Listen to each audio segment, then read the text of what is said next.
খেয়াল করেন, আমরা একটা ডিজাইন করছি, আমরা যে কোনো একটা ডিজাইনে যাই, আমার একটা ডিজাইনে যাই,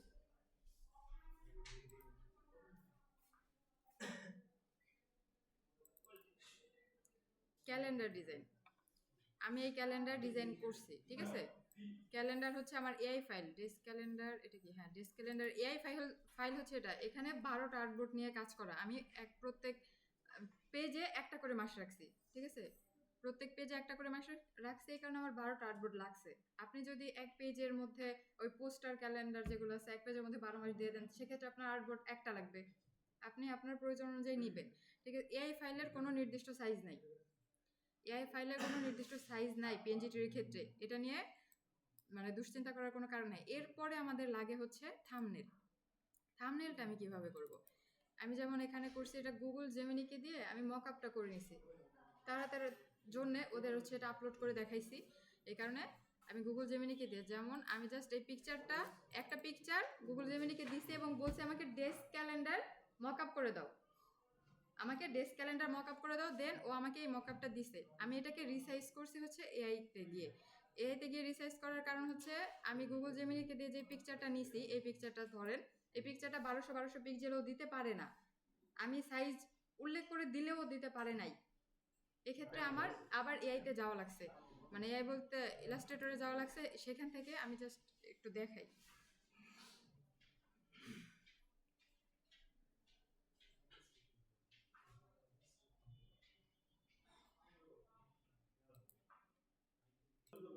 আচ্ছা খেয়াল করেন, এরপরে আমরা যাব ক্রিয়েট নিউ। ক্রিয়েট নিউ থেকে আমাদের লাগবে কত, 1200 পিক্সেলের। যেহেতু আমরা পিকচার সাইজ ঠিক রেখে, রেজুলেশন ঠিক রেখে পিকচার সাইজ ঠিক করতে চাই, এক্ষেত্রে আমরা 1200 পিক্সেল না নিয়ে 288 পিক্সেল নিবই। তো এটাই বললাম। আর্টবোর্ড একটা, এখানে ব্লিড এরিয়া নেওয়ার দরকার নাই, এটা শুধু থাম্বনেল আমি শো করার জন্য নিতেছি, আর কিছু না। এখানে 8 জিবি কালার মোড, সব ঠিকই আছে। আচ্ছা 8 জিবি কালার মোডের ক্ষেত্রে এটা 72।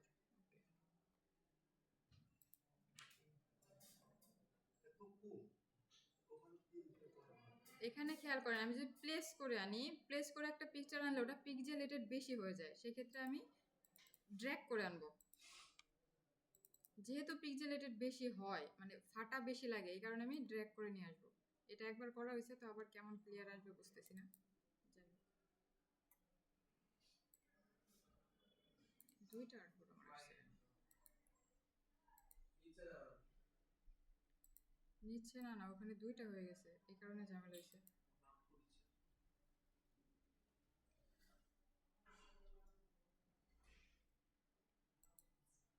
আপনাদের কাজ দেখাইতে আসলে এরকম হয়।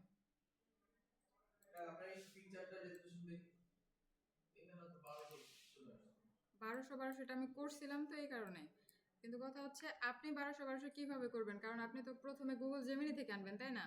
জেমিনি থেকে যে পিকচার আনবেন ওইটাকে এখানে আনবেন। আমার এটা একবার করা, জেমিনির ওই পিকচারটা মেবি নাই, ওইটা থেকে এখানে আনবেন। আনার পরে হচ্ছে এখানে জাস্ট আর্টবোর্ডের সাইজ করে বসাই দিবেন। আপনার যে জেমিনির একটা আইকন থাকে না নিচে, ওইটা লোগোটা তো থাকবে, ওইটাকে এটা জুম করে দিবেন যাতে ওটা বাইরে চলে যায়, আর্টবোর্ডের বাইরে, ঠিক আছে। আর্টবোর্ডের বাইরে আপনি তো সেভ করবেন শুধু আর্টবোর্ড। এখন এটাকে এক্সপোর্ট করলে আমরা আর্টবোর্ড সাইজটা আবার দেখে নিই।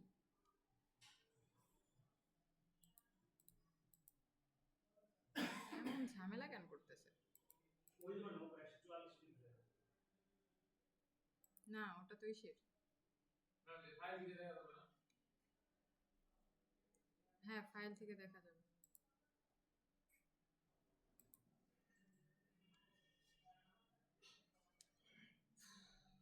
জাস্ট কিছু বলার নেই।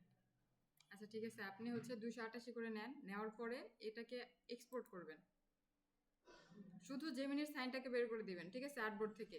এরপর এক্সপোর্ট করবেন, এক্সপোর্ট থেকে export as, export as use artboard এটা রাখবেন, পিএনজি ওকে ঠিক আছে থাক। ডেস্কটপে সেভ করে আমি আপাতত এখানে নামটা দিবেন, নাম হচ্ছে আপনার এআই ফাইল যেই নামে ছিল সেম নাম দিবেন। আমার AI file maybe desk calendar এরকম ছিল।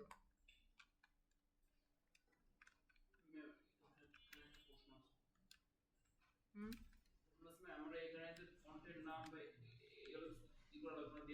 হ্যাঁ হ্যাঁ ওটা দেখতে হবে, আমি দেখাইতেছি, ওটাও দেখাইতেছি। আচ্ছা ডেস্ক ক্যালেন্ডার ছিল আমার এটা, আমি ডেস্ক ক্যালেন্ডারে রাখলাম। দেন ইউজ আর্টবোর্ড সব ঠিকঠাক, এক্সপোর্ট। এখানে রেজুলেশন আমি কমাবো না, রেজুলেশন না কমানোর জন্য কিন্তু আমরা প্রথমে 288 নিয়েছিলাম। আর ব্যাকগ্রাউন্ড কালার আপনি ট্রান্সপারেন্ট রাখতে পারেন, হোয়াইট ব্ল্যাক যে কোনো একটা রাখতে পারেন, কারণ এটাতে সমস্যা করে না। আপনার তো ব্যাকগ্রাউন্ড এমনিতে আছে, আলাদা একটা ব্যাকগ্রাউন্ড দেওয়া। আমরা একটু দেখে আসি। এটা এটা 1200 আসছে। আপনাদের সেম এই কাজটাই করতে হবে। গুগল জেমিনি থেকে আপনি মকআপটা কমপ্লিট করে এআইতে নিয়ে যাবেন, ওখান থেকে 1200 মানে 288 করে নিয়ে 1200 একটা থাম্বনেল করবেন। এটা থাম্বনেল হইলো। এরপরে আমাদের কাজ হচ্ছে আমার এই থাম্বনেল ওকে, আর হচ্ছে এআই ফাইল ওকে। এরপরে কাজ করতে হবে আমার টেক্সট ফাইল। টেক্সট ফাইল কিভাবে করব? টেক্সট ফাইলের কাজ হচ্ছে এটা ডিলিট করে দিই এখান থেকে। আচ্ছা না, এটার ফন্ট কি ইউজ করছিলাম এটা তো মনে নেই। টেক্সট ফাইল কিভাবে? নিউ, আমরা ফাইল নতুন একটা ফাইল ক্রিয়েট করব, নিউ থেকে টেক্সট ডকুমেন্ট। টেক্সট ডকুমেন্ট নেওয়ার পর সেম একই নাম ইউজ করতে হয়। আমার এআই ফাইল এবং থাম্বনেল দুইটা কমপ্লিট হয়েছে। আমি কোন নাম দিছি এটুক জানি, ডেস্ক ক্যালেন্ডার নাম দিছি, তাই তো? তো সেম নামই দিব, ডেস্ক ক্যালেন্ডার। আর কিছু না, জাস্ট টেক্সটে যা আছে তেমন থাক। আচ্ছা, ডেস্ক ক্যালেন্ডার ডিজাইন, আচ্ছা আপনার নাম সেম রাখবেন। আমি জাস্ট ডেস্ক ক্যালেন্ডার দিলাম, এটা নাম আমার আরেকটা টেক্সট আছে তো টেক্সট ফাইল, এই কারণে এটা সেম হয়ে যেত।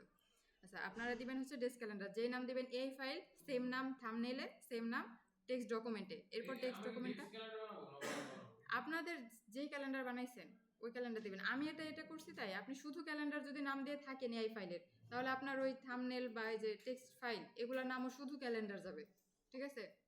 আচ্ছা খেয়াল করেন, এরপরে আমরা এটাকে না, প্রথম এআই ফাইল যেটা, এটা তো আমার রিয়েল এআই ফাইল, খেয়াল করেন এটা রিয়েলটা। আমি পরে এটা যে করলাম এটা কিন্তু সেভ করি নাই, এআই ফাইল সেভ করি নাই। এটা এআই ফাইল লাগবে না আমার, এটা শুধু থাম্বনেল লাগবে। আমি এক্সপোর্ট করে থাম্বনেল নিয়ে গেছি, আর কিচ্ছু লাগবে না। প্রথম এই যে পিকচার তৈরি করছি এটার কথা বলতেছেন নাকি ক্যালেন্ডার তৈরি করছি যেটা? হ্যাঁ, এটা তো থাম্বনেল। ক্যালেন্ডার যেটা করছি ওটা কোনো ফ্যাক্ট না, ওটা নির্দিষ্ট কোনো সাইজ নাই। এই ফাইলের নির্দিষ্ট কোনো সাইজ নাই। আপনি যা ডিজাইন করবেন ডিজাইন ঠিক থাকলেই হয়েছে, কিন্তু আপনার থাম্বনেল করতে হবে সেম পিকচার দিয়ে। থাম্বনেল করতে হবে, দেন থাম্বনেলের শুধু সাইজ টানবেন। এর জন্য আপনি এই ফাইলে গিয়ে জাস্ট সাইজ আনছেন, এই ফাইল আর ওটা সেভ করতে হবে না। থাম্বনেলের এই ফাইল দরকার নাই, আপনি জাস্ট পিকচার টানবেন, আর কিছু না, শুধু সাইজের জন্য। এরপর আমরা টেক্সট ফাইল ক্রিয়েট করলাম, এরপর ওপেন করি। ওপেন করার পর এখানে আপনার লিখতে হবে ফন্ট নেম।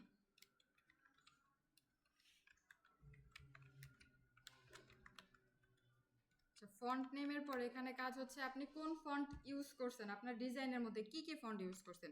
সাপোজ আমার তো আগেরটার কথা খেয়াল নাই কোনটা কোনটা ছিল, আমি জাস্ট দিতেছি টাইমস নিউ রোমান। আপনারা যা ইউজ করছেন ওগুলো দিবেন, ঠিক আছে? এরপর হচ্ছে ফ্রি ফর কমার্শিয়াল ইউজ। হ্যাঁ, ফ্রি ফর কমার্শিয়াল ইউজ। এরপরে যাবে সোর্স। সোর্স যাবে, এখানে হচ্ছে লিঙ্কটা দিতে হবে। লিঙ্কটা কিভাবে পাবো আমরা? প্রথমে গুগলে গেলাম, এখানে সার্চ করি টাইমস নিউ রোমান। হ্যাঁ, টাইমস নিউ রোমান, এই যে ফন্ট ডাউনলোড। টাইমস নিউ রোমানের যে লিঙ্কটা দিছে এটাকে আমি কপি করব। এটা ঠিক আছে কিনা আমি আরেকটা নতুন ট্যাবে দেখে নিই, ঠিক আছে? যেই ফন্টটা আসতেছে কিনা, যদি আপনাদের সন্দেহ হয় বা কোনোভাবে বুঝতে না পারেন, আরেকটা নতুন ট্যাবে আমার আসছে সেম ফন্ট, তার মানে আমার লিঙ্কটা ঠিক আছে। ওকে, এই লিঙ্কটা আমি আমার টেক্সট যে ট্যাব নিয়েছিলাম নতুন নোটপ্যাড, এটাতে কপি পেস্ট করে দিব, ঠিক আছে? সোর্সের জায়গায় শুধু ডাউনলোড লিঙ্ক। এরপরে আপনার যদি আরও কোনো ফন্ট ইউজ করেন সেক্ষেত্রে আবার ইউজ করবেন ফন্ট নেম। ফন্ট নেম আপনার একটা ডিজাইনে 2-3টা ফন্ট থাকতে পারে, সেক্ষেত্রে আবার same process, same format. Font name, আপনার ফন্টের নাম দিবেন, ফ্রি ফর কমার্শিয়াল ইউজ, এটা সব জায়গায় দিতে হবে। এরপর সোর্স। সোর্স হচ্ছে আপনি ওই গুগলে গিয়ে সার্চ করবেন আপনার ফন্ট নেম দিয়ে। ফন্ট নেম কোথায় পাবেন? এআই ফাইলে তো আপনি দেখতে পারেন মেবি। হ্যাঁ, এআই ফাইলে আপনি যেই ফন্ট ইউজ করছেন ওই ফন্ট দেখতে পারেন, তাহলে তো কোনো সমস্যা নাই। আপনার আরেকটা কাজ করতে হবে, আপনি আপলোড যখন করবেন এই ফাইলটা আপনি ক্রিয়েট আউটলাইন করে দিন, কিন্তু তার আগে ফন্ট নেমটা লিখে রাখেন, কারণ আপনার এইগুলো লিঙ্ক তো বের করতে হবে। সেম কাজ বারবার আপনি 2টা করেন 3টা করেন, সেম কাজই বারবার করতে হবে। আপনি আপাতত আমি একটা দিই। prefer commercial use or হ্যাঁ, source? আর সোর্স। ওকে, ঠিক আছে। আমার শেষ। আমি আপাতত একটা দিতেছি, আপনাদের যতগুলা দিবেন। এরপরে কন্ট্রোল এস দিয়ে সেভ দিয়ে দিবেন। মানে এটাই কন্ট্রোল এস দিয়ে সেভ। আমার কাজ শেষ, কন্ট্রোল এস। সেভ দেওয়া শেষ, এখান থেকে চলে যাই। এখন আমি হচ্ছে আমার সেই ফাইলে আবার যাই। এই টেক্সট ফাইল এবং এআই ফাইল আর হচ্ছে থাম্বনেল, এই তিনটাকে জিপ করতে হবে। আমার জিপ করতে হবে কোনটা কোনটা? টেক্সট ফাইল, এআই ফাইল আর হচ্ছে থাম্বনেল। আমি যে তিনটা করছি, নাম কিন্তু সেম থাকবে, এটা খেয়াল রাখবেন। নাম সেম থাকবে। এরপর এই তিনটাকে জাস্ট জিপ করব। আমার ম্যানেজ ফাইল থেকে কম্প্রেস টু আছে, আপনাদের সেম টু এরকম থাকতে পারে। জিপ করবেন, জিপ করতে মেবি পারেন। এই জিপ ফাইলটার নামও সেম থাকবে। আপনার এই আগের ফাইলগুলো যা ছিল, text file, AI file, thumbnail file, সবগুলোর নাম যা ছিল, জিপ ফাইলের নামও সেম থাকবে, ডেস্ক ক্যালেন্ডার। আমার সাপোজ এগুলোর নাম ডেস্ক ক্যালেন্ডার ছিল, আমি আর এটার নামও ডেস্ক ক্যালেন্ডারই হবে। জিপ ফাইলের নামও ডেস্ক ক্যালেন্ডার। এটা জিপ ফাইল হয়ে গেছে। আমি দেখি আমার তিনটা জিনিস। ডিজাইন হইছে, এটা শুধু টেক্সট ক্যালেন্ডার, সমস্যা থাকে। সমস্যা বলতে আমার ওখানে ডিজাইন ছিল, আমার ওই একটাই দুইবার, তো এই কারণে আমি শুধু ডেস্ক ক্যালেন্ডার ইউজ করে আপনাদের বোঝাইতেছি। আপনাদের সব নাম সেম করতে হবে, সবগুলা নাম সেম করতে হবে। এখানে আমি জাস্ট চেক করলাম আমার তিনটা জিনিস দিছি, তিনটা জিনিস ঠিক আছে কিনা। ওকে, তিনটা জিনিস ঠিক আছে। এরপর আমি ব্যাকে যাই। আমার এখন ওই পিএনজি ট্রে অ্যাকাউন্টে যাব। অ্যাকাউন্টে যাওয়ার পর আপলোড করবো। এটা আপলোড হবে, কারণ আমার এখানে সব কিছু ঠিকঠাক। আমি ফন্ট, সোর্স ফন্ট যা ইউজ করছি সব দিয়ে দিছি, এবং আমার এআই ফাইলও ঠিকঠাক। আমার এআই ফাইলে আমি ফন্ট ক্রিয়েট আউটলাইন করে দেবো একেবারে কাজ শেষে, কারণ যে নিবে তার যাতে কোনো সমস্যা না হয়। তার ওপেন করার পর তার কম্পিউটারের ফন্ট ওপেন হলো না, তাহলে তো সমস্যা। কিন্তু সে যদি ফন্ট ডাউনলোড করে নিতে পারে, আমি তো লিঙ্ক দিয়ে দিছি, সে ডাউনলোড করে নিবে, তাতেও কোনো সমস্যা নাই। তার যদি এডিট করার প্রয়োজন হয়, আমি যে ফাইল দিছি তার এডিট করার প্রয়োজন হবে শুধু পিকচার, শুধু পিকচারটাকে এডিট করতে হবে। এছাড়া আমি আর কিছু এডিট করার মতো তাকে দিব না, কারণ সে তো ইজির জন্যই কাজটা নিবে, আমার ফাইলটা ডাউনলোড করবে যাতে ইজি হয়। সে শুধু তার কোম্পানির পিকচারটা বসাই দিবে, দেন কাজ শেষ। অথবা আপনাকে হায়ার করতে পারে যে আমি এই কাজটা কমপ্লিট করতে চাই, অথবা আমি আর কাজ দিতে চাই আপনার কাজ ভালো লাগলে। ঠিক আছে, এখন আপনাদের কাছে তিনটা টপিক, যে তিনটা টপিক আমি দেখাইলাম, যে এআই ফাইল থেকে শুরু করে ওই তিনটা টপিকই কমপ্লিট করা। আপনার এআই ফাইল, হ্যাঁ, জিপ কমপ্লিট করবেন। এর পরের টুক হচ্ছে আপলোড। আপলোডের কাজটা নিজে দেখাই দেবো, সমস্যা নেই। আচ্ছা ক্যালেন্ডার কোন আপনি ক্যালেন্ডার তো মনে হয়